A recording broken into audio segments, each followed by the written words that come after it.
Bonjour à tous et bienvenue sur GITV. Vous le voyez, on va parler moteur aujourd'hui avec mon invité, le président de HP2, Jean-François Nicolino. Bonjour. Bonjour.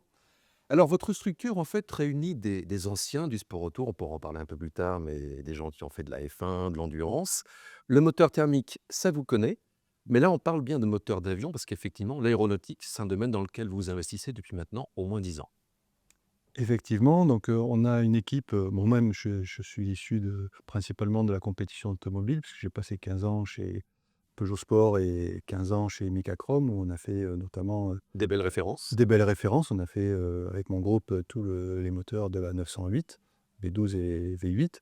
Mais, dans cette période-là, on a fait aussi des moteurs, d'avion, des turboréacteurs et des moteurs diesel, à très haut rendement pour Airbus Hélicoptère.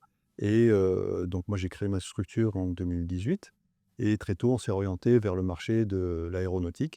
On fait plusieurs produits et donc on a notamment des moteurs à combustion interne et on a été lauréat, l'année dernière d'un appel à projet de France 2030 pour du renfort aéronefs bas carbone qui nous permet de financer le développement jusqu'aux essais en vol d'un moteur à combustion interne à hydrogène à très fort rendement. Et c'est donc le projet Éclair.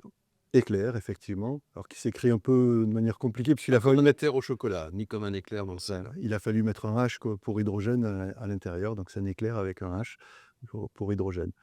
Donc c'est un moteur, qui doit, encore une fois voler en 2026, intégré dans un aéronef qui existe. C'est, l'aéronef, LH10 d'anciennement LH Aviation.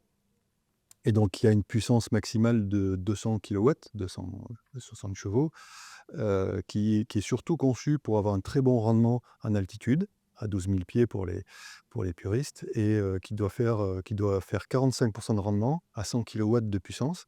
Et donc tout ça, c'est, un design d'un moteur qui est fait pour cet objectif-là, c'est avoir un très bon rendement. 45 c'est très élevé, hein, pour un moteur à combustion interne.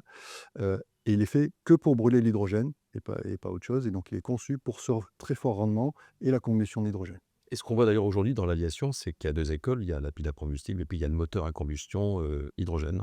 On voit que pour des petits ou des gros avions, la question reste encore un peu ouverte. Voilà, donc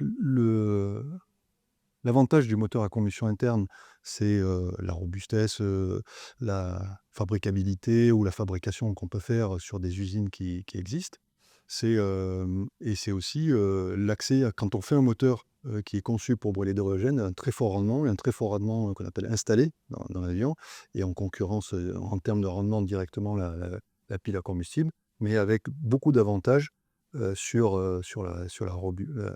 une fois la robustesse, le prix, puisqu'on a, le prix d'un moteur, comme on a sous les yeux, c'est le prix d'un moteur, essence ou diesel, hein. Ça reste des bielles, des pistons, et donc on a beaucoup d'avantages, pour le monde industriel et notamment pour l'aéronautique.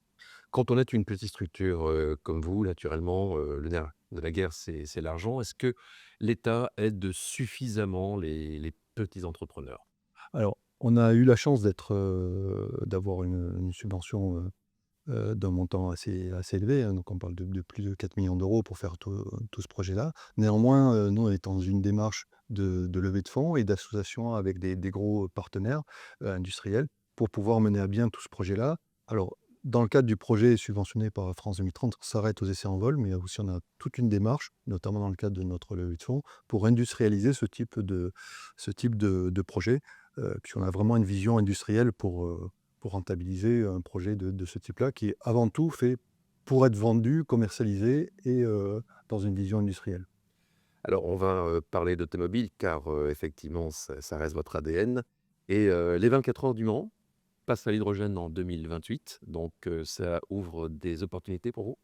Alors on est tout à fait dans ce cadre-là, parce que la particularité de ce moteur, c'est qu'il est, hybride. Donc c'est un moteur à combustion interne fait pour brûler de l'hydrogène. Il est hybride, on a un moteur, une batterie, tout ça de notre conception et il est alimenté par un réservoir cryogénique. Donc le moteur brûle de l'hydrogène gazeux, mais il est alimenté où l'hydrogène est stocké de manière cryogénique, qui est, la tendance forte ou la volonté de la CO Proche de et vérifier. efficace par rapport à Voilà, l'eau. donc on a tout un savoir-faire qui va être mis en œuvre sur ce projet-là et qui va être appliqué, puisqu'on est candidat, au Mans en 2028, pour faire un moteur compétitif, donc de 500 kilowatts, donc en gros 2 fois celui-là, pour les 24 heures du Mans.